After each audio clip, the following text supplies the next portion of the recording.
that the changes to superannuation are retrospective. Some of the people who have been commenting on this don't seem to have read the documents very closely and have got some of their facts completely and utterly wrong.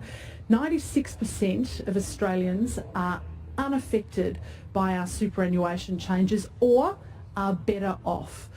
You need to have more than $1.6 million in your superannuation account to be affected by the changes to the transfer cap that has been imposed on superannuation funds. You also need to have contributed more than $500,000 non-concessionally to be affected, although we are grandfathering those people who have made more than that contribution on the non-concessional lifetime cap from budget night. So these changes are not retrospective, they are all prospective. They either apply from budget night or from the 1st of July 2017. That makes them prospective changes, and they're all about changing the superannuation system to make it more flexible so that, for instance, people who have had interrupted work patterns, it might be women caring for children or caring for loved ones, will be able to now, under our changes, make catch-up contributions to their superannuation going forward as a result of our changes, as well as people on lower incomes who will also pay less tax or the equivalent tax as a result of our changes. But if the cap on contributions is backdated to 2007, isn't that the logical assumption? So the government has said that there is a lifetime cap on non-concessional contributions of $500,000. That doesn't mean that you can't contribute more to superannuation. You absolutely can. But what we're saying is that you have a lifetime after-tax contributions cap of $500,000.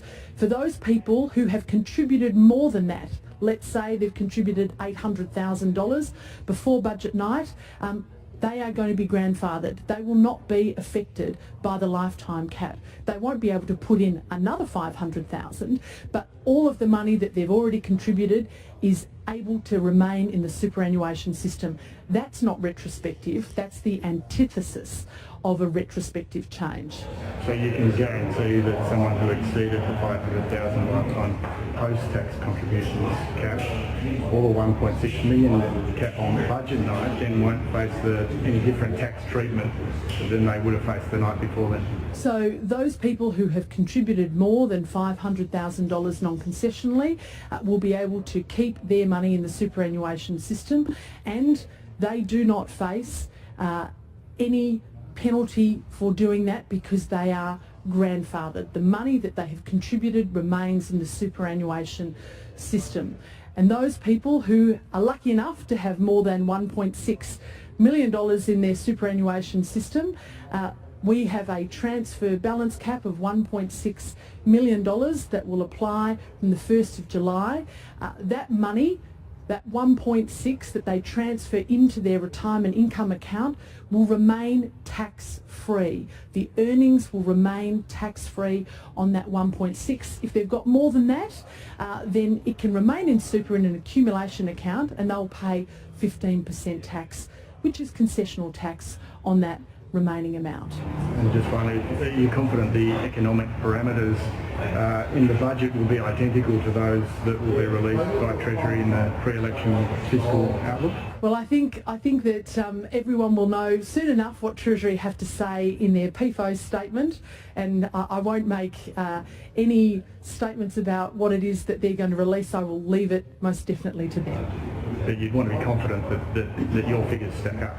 Well, I'm very confident in the figures that we have put there in the budget, and I'll leave it to Treasury to make statements about the numbers that they themselves will release. Yes, so that final question there, or a couple of questions, relates to a kind of mini budget statement that officials from Treasury are bound by law to publish about 10 days or within the first 10 days of the election campaign. So people starting to wonder here how much the bottom line numbers around deficits, etc., will match up against the budget, which after all we received only 8 days ago, and so much has happened since then. Now, Andrew Gagan, that was